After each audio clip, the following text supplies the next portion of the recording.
தெய்வத்தாலாகாதெனினும் முயற்சித்தன் மெய்வருத்த கூலி தரும். வணக்கம்.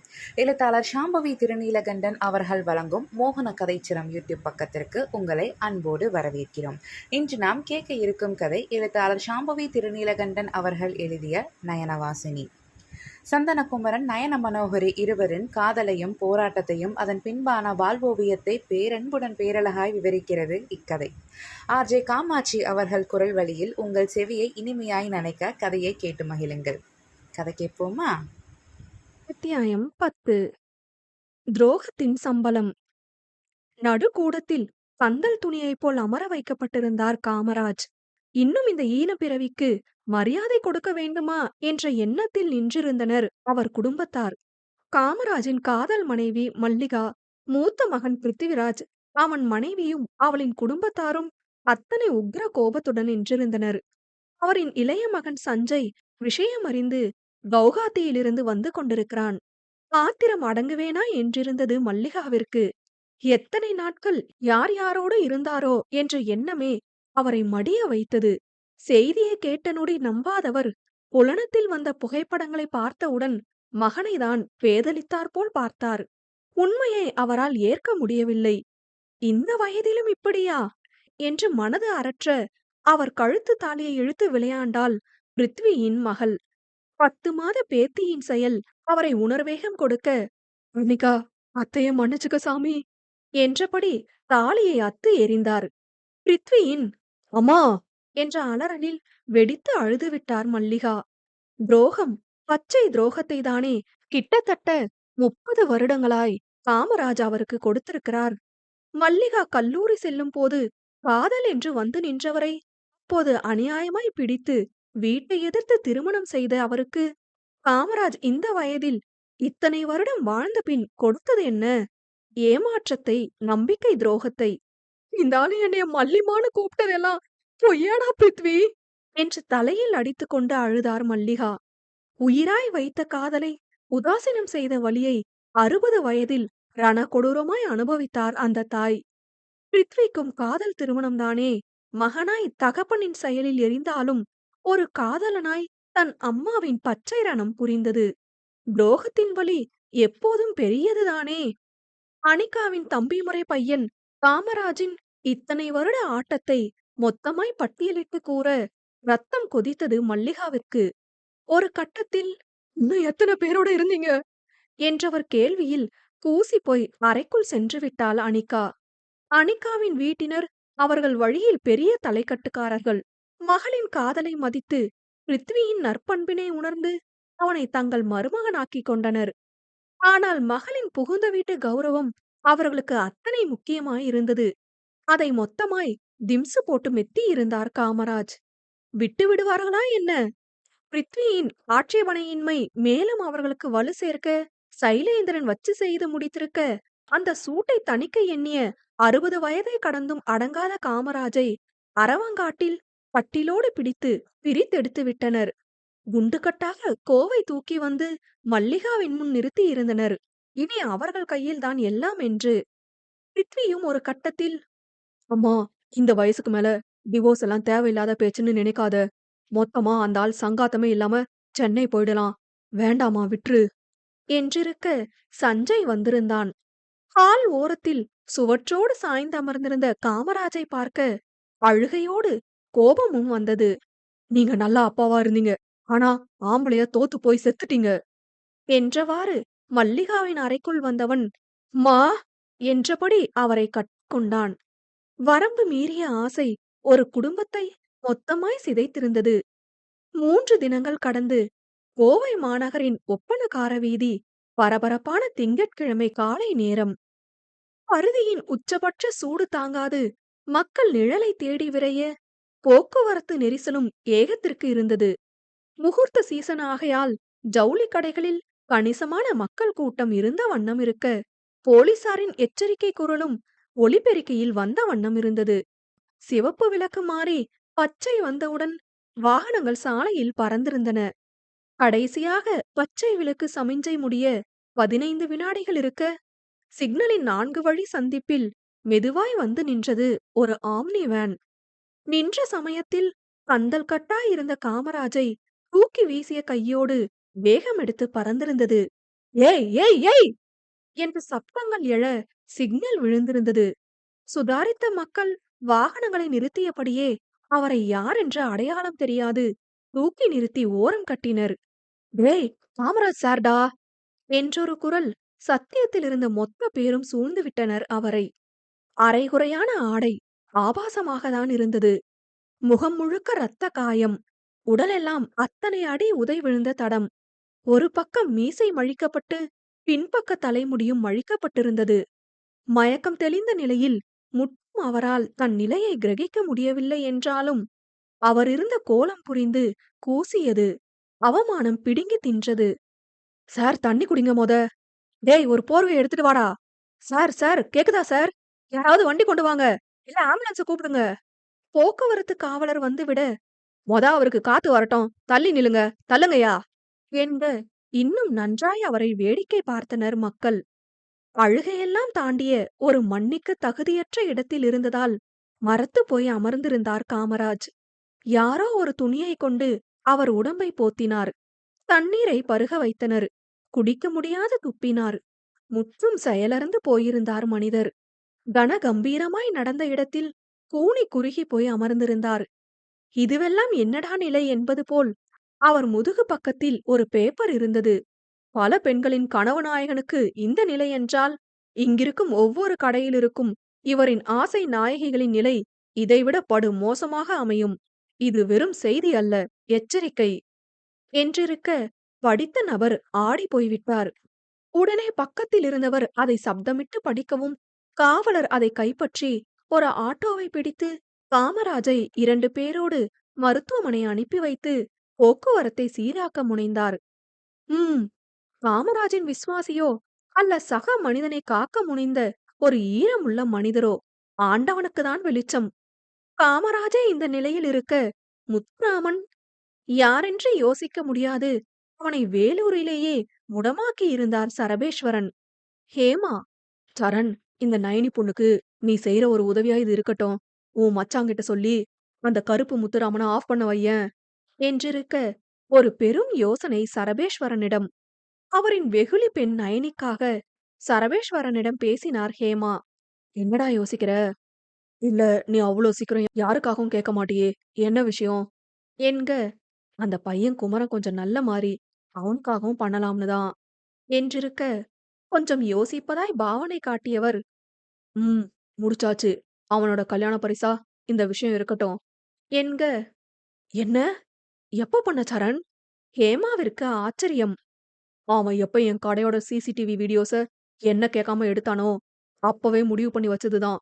நீ கேட்டதுக்காக எல்லாம் இல்ல என்று அவர் சிரிக்க, காரியவாதிடா நீ என்றிருந்தார் ஹேமா. சரபேஸ்வரன், இருக்கட்டும், நீ ரீசன்ட் வீடியோ பாத்தியா என்க. அங்கு சப்தம் இல்லை. அப்ப பாத்திருக்க. நீயா இல்ல நித்தி அப்பாவா என்று ஹேமா ஆழ்ந்த குரலில் கேட்க, இதுக்கு நான் பதில் தரணும்னு எக்ஸ்பெக்ட் பண்றியா நீ?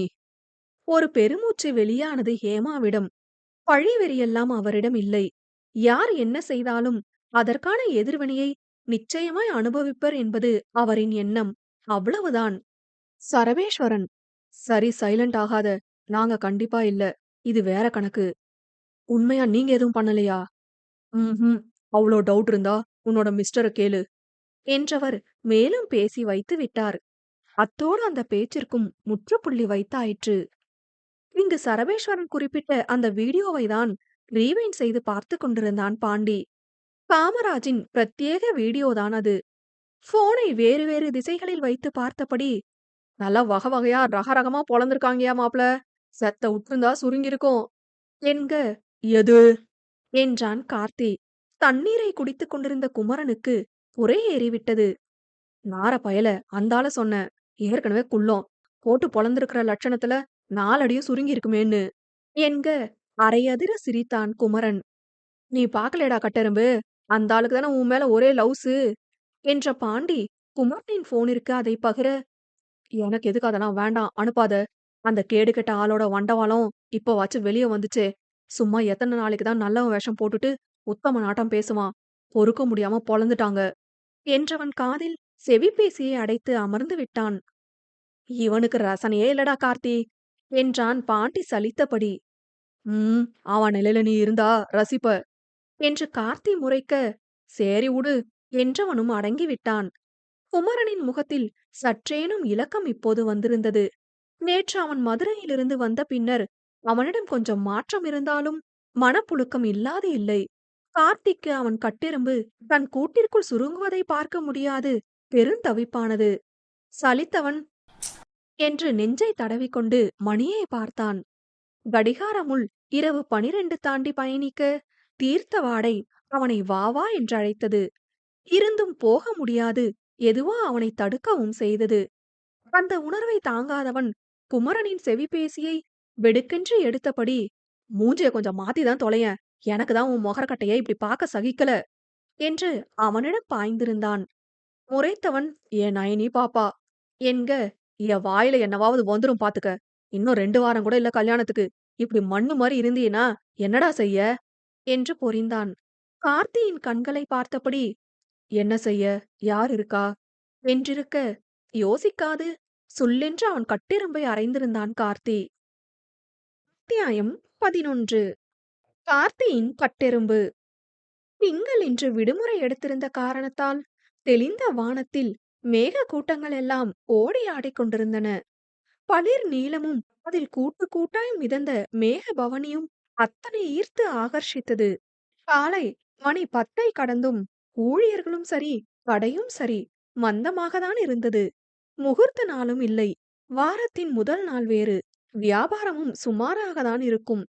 வழக்கமான ஈயோட்டும் வேலையை, ஷோகேஸ், கவுண்டர், அட்டை பெட்டி போட்ட துணிகளின் மேற்புற கவர்களை துடைக்கும் வேலையை ஊழியர்கள் செய்ய சரியாய் முன்புற வாயில் வழியாக கடைக்குள் நுழைந்தனர் குமரனும் கார்த்தியும். நேற்று கார்த்தியிடம் வாங்கிய அறையின் சுவடு சற்றே தலை தூக்கி இருந்தது குமரனின் கன்னத்தில். கடையின் முகப்பில் அத்தனை கம்பீரமாய் வீற்றிருந்த சிந்தாமணியானுக்கு பூஜை செய்ய ஐயர் பொருட்களை தயார் செய்து கொண்டிருந்தார். அவரை வணங்கி கன்னத்தில் தப்பு போட்டுக் கொண்டான் கார்த்தி. உப்பு மஞ்சளோடு இன்று விசேஷமாய் சர்க்கரை பொங்கலும் அவர் அருகில் இருக்க, கார்த்தியின் கண்கள் அதனை ஸ்கேன் செய்தபடி வனஜாவின் பக்கத்தில் போய் நின்று கொண்டான். என்னக்கா, அதிசயமா விசேஷ டைம் இல்லாம இன்னைக்கு பிரசாதம்? மேடத்துக்கு பிறந்த நாளாம் என்றார் வனஜா. ஒற்றை புருவத்தை தூக்கி காட்டியவன், எந்த மேடம் என்றவன் கூற்றில் அத்தனை நக்கல். டேய், அமைதியா இரண்டா, நமக்கு எதுக்கு அதெல்லாம் அவர் கண்டிக்க. ஒன்றா ரெண்டா ஆசைகள் எல்லாம் சொல்லவே ஒரு நாள் போதுமா என்று தூசியை தட்டியபடி பாண்டி மெல்ல பாடவும் சேலை செக்ஷன் முழுக்க மெல்லிய சிரிப்பொலி. அதை காதில் வாங்கியபடி தனது கேபினிலிருந்து வந்த சரபேஷ் விநாயகரிடம் செல்ல குமரன் அவரிடம் விரைந்தான். கடையின் யூனிஃபார்மில் இல்லாததை பார்த்து அவர் கேள்வியாக நோக்க, உங்ககிட்ட பேசணும் சார் என்றான் தன்மையாய். திருமணம் சம்பந்தமாக இருக்கும் என்று நினைத்தவர், ரவுண்ட்ஸ் முடிச்சிட்டு கூப்பிடுறேன் என்றவர் ஃப்ளோர் மேனேஜருக்கு கண்ணை காட்டினார். ஜவுளி துறையில் ஆட்களின் பிம்பம் மிகவும் முக்கியமானது. சிகை துவங்கி உடுத்தும் உடை வரை அத்தனை நேர்த்தி இருந்தே ஆக வேண்டும். நரை தெரிந்தால் டையடிங்க, தாடி முளைத்தால் ஷேவ் பண்ணுடா, முடியை சரியாக சீவாமல் இருந்தால், ஏமா சடப்பின்னி கொண்ட போட கத்து தரணுமா, புடவை அமைப்பு சரியாக இல்லை என்றால், தோல் தெரியாம கட்ட முடியாதா என்பதை போன்று இன்னும் பற்பல மொழிகள் சுழன்றடிக்கும். அதில் இன்று குமரன் யூனிஃபார்ம் போடாது வந்தது ஒரு கொலை குற்றம்தான். அதற்கு வேறு சம்பளத்தில் ஒரு 100ஐ பிடித்துக் கொள்வார்கள். அதற்கு முன் மேனேஜர் குமரனை பிடித்து கேள்வியில் இறங்க, போசண்ணா நான் இன்னைக்கு லீவுண்ண என்று விட்டானே. அப்புறம் எதுக்குடா வந்த? சார பார்த்து பேசதான். கார்த்தியும் லீவு தானே என்க. அவர் திரும்பி கார்த்தியை பார்க்க அவன் மும்முரமாக வனஜாவுடன் பேசிக் கொண்டிருந்தான். எருமைகளா, லீவுனா பின்னாடி வந்து அவரை பார்க்க என்ன, மாப்பிள கணக்கா முன்வாசல் வழியா வந்துட்டு இப்ப இவரை வேற நான் சமாளிக்கணும் என்று அவர் புலம்ப, கார்த்தி ஒன்னும் பிரச்சனை இல்ல, இன்னைக்கு பூரா சார் கண்ணுல பட்டுடாதீங்க போஸ், நாங்க நான் பாத்துக்கிறேன் என்றான் அவர்கள் அருகில் வந்து. இழிச்ச, மூடிக்கிட்டு வெளியே போங்கடா என்று போஸ் மேலும் கத்த, வேலை முடிஞ்சா நாங்களே போறோம், ஏன்னு கேட்டா நீங்க தான் அனுப்பி விட்டீங்கன்னு சொல்லிட போறேன் என்று கார்த்தி சொல்ல, போய் தொலைடா என்று அவன் முதுகில் அடித்து கிளப்பி விட்டார் போஸ். அவன் முறைப்பாய் குமரனை பார்க்க அவனோ, "அவர வெறுப்பேத்தாம இருக்க மாட்டியா நீ?" என்க, "உன்ன மாரி கல்லு குண்டு கணக்காவா இருக்க முடியும்? 4 மனுஷ மக்களோட 4 மனுஷ மக்களோட கலகலன்னு இப்படி பேசி சிரிச்சாதான் மனுஷன் அவன்னு எங்க ஆத்தா சொல்லும்" என்றான் அழுத்தமாய். அது குமரனை அழுந்த குத்தியது. குத்தட்டும் என்றுதான் கார்த்தியும் சொன்னான். நேற்றிரவு குமரன் மொழிந்த அந்த வார்த்தை ஆழ தாக்கியிருந்தது கார்த்தியை. என்ன வேண்டுமானாலும் அவன் சொல்லியிருக்கலாம். ஆனால் தனக்கு யார் இருக்கிறார் என்றவனது கூற்று கார்த்தியை பயங்கரமாய் உலுக்கியிருந்தது. குமரனை விசுக்கென்று அடித்து விட்டவனுக்கு ஆத்திரம் இப்போது வரை மட்டுப்படவே இல்லை. "இனி உனக்கு யார் இல்லன்னு சொல்லு, தொலைச்சு கட்டிடுவேன்" என்று திட்டியவன் ஒரு கெட்ட வார்த்தையையும் உதிர்த்து பொட்டு தூக்கம் இல்லாது செய்து வைத்த வேலை குமரனின் மொத்த உணர்வுகளையும் மடைமாற்ற காத்திருந்தது. அதை சரியாக நடத்தி கொண்டு செல்லதான் இன்று சத்தியம் வந்திருப்பதே. இன்று டீயோடு சர்க்கரை பொங்கலும் மொத்த கடைக்கு சப்ளையாக அதை உண்டபடி கேலி கிண்டலும் தூக்கலாக இருந்தது. சில மேற்பூச்சு வேலைகளை குமரனும் கார்த்தியும் செய்ய, "பாதி சம்பளம் கேட்டுடாதீங்கடா, இது ஃப்ரீ சர்வீஸ் தான்" என்று போஸ் சொல்லிக் கொண்டிருந்தார். "நான் கேட்டனா வந்து, சும்மா நிக்க ஆவாம தானே வேலைய பார்த்தேன். உங்கள மாரி வேலைக்கு பயந்து இங்கிட்டும் அங்கிட்டும் ஓடிட்டேவா இருக்கேன்" என்றான் கார்த்தி. "அவரு வேலையே அதான" என்று பாண்டி கூற, "எல்லாம் குளிர் விட்டு போச்சுடா உங்களுக்கு" என்றபடி போஸ் நகர, "அப்ப ஏசிய போட்டுட்டு போறது தான" என்று அதற்கும் அவன் பேச, "உன் வாய கோணி ஊசிய வச்சு தான்டா தைக்கணும்.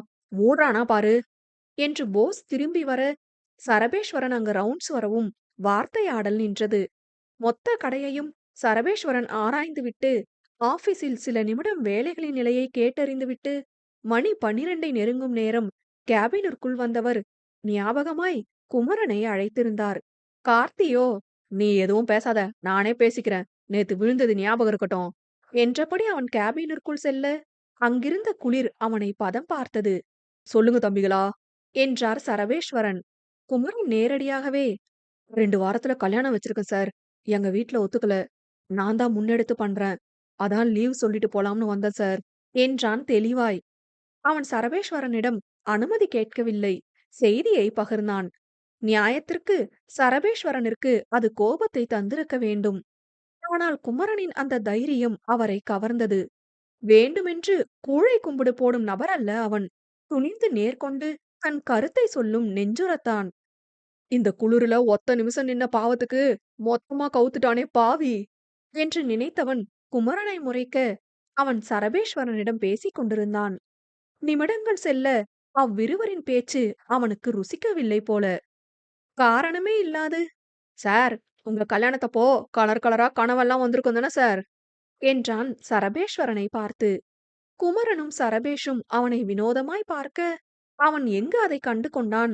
ஒரு முதலாளியை பார்த்து அவன் கேட்ட கேள்வி குமரனை அதிர வைத்தது என்பது உண்மை. அதை உணர்ந்து குமரன் அவனை அடக்கினான். காலை பாண்டியின் பாட்டு அவன் மூளையில் உதிர்த்து எச்சரித்தது. இன்று சரபேஷ் ஏதோ நல்ல மனநிலையில் இருந்திருப்பார் போல. கார்த்தியின் பேச்சில் சுவாரஸ்யமானவர் தன் சேரில் நன்றாக சாய்ந்தமர்ந்தபடி, "அதுக்கு" என்க, அந்த தோரணை கொடுத்த தைரியத்தில் கார்த்தி வாயாட ஆரம்பித்து விட்டான். "இப்போ இங்க ஏமாமா இருந்தா 1 வாரம் தான் சார் லீவே கொடுத்திருப்பாங்க. ஆனா நாங்க கொஞ்சம் புண்ணியம் பண்ணிருக்கோம். ஏன்னு கேளுங்களேன்" என்றான் சிரித்துக்கொண்டு. பேச்சு சுவாரஸ்யத்தில் அவன் சரபேஸ்வரன் டேபிளை சற்று நெருங்கி போயிருக்க, குமரன் அவன் சட்டையை பிடித்திழுத்தான்.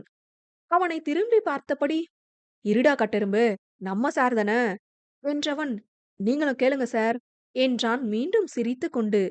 சரபேஷ் சாவகாசமாக, "நீங்களே சொல்லிடுங்க" என்க, அவர் பேசிய தோரணையிலேயே குமரனுக்கு தலை கிறுகிறுத்தது.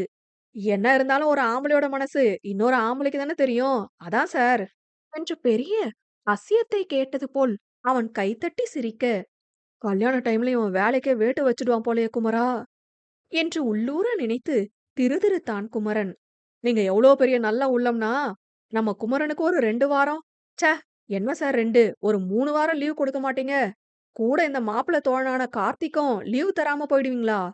என்க, அதைக் கேட்டு புருவ முயற்சி அபிநயம் பிடித்த சரபேஷ், "கொடுக்கலாமே, என்ன கெட்டுப்போச்சு" என்றபடி நாற்காலியை நகர்த்திக் கொண்டு டேபிளின் மேல் கை வைத்து குமரனை ஒரு பார்வை பார்க்க, தூக்கி வாரி போட்டது அவனுக்கு.